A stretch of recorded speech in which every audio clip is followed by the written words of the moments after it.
Go ahead. I know my colors. Okay, so they're all mixed up in all different ones. Aleksa, did you finish finding your words? Uh-huh. All right, can you read them to me?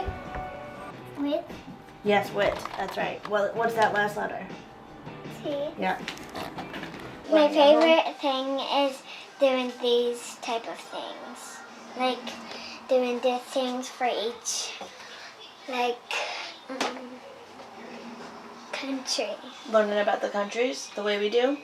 Like, Oh, the listening- learning about the facts? yeah, and like doing all of these type of things. Can you open to the page that you're working on? What? What? Oh, did it open right to the page? Yeah. Okay, perfect. I chose homeschooling because I wanted to do it for years, prior to like COVID and everything currently that's happening, in the world. I just feel like to have kids learn in an environment that's catered to them and the way that their brain works, it's much more beneficial. Because in a school, there's one, maybe two teachers, depending on the class, and then there's up to 20 kids, I would average, I think. And at this, especially for elementary school, like they're developmentally, they need the attention, and they all learn in different ways, so drastically different ways. And if you put everyone in a box, people are going to get cut out, whether it's because they are too fast or, they don't learn as fast, and that's not fair. And they also can learn in different ways, as in hands-on or by sitting at a table.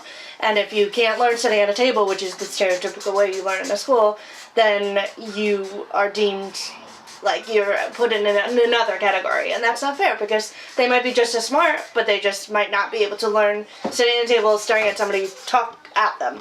And so I've always felt in my heart that homeschooling... Like me. Yes, like you. I always felt in my heart that homeschooling was the way I wanted to do it, because I wanted my kids to thrive in education and not grow to hate it.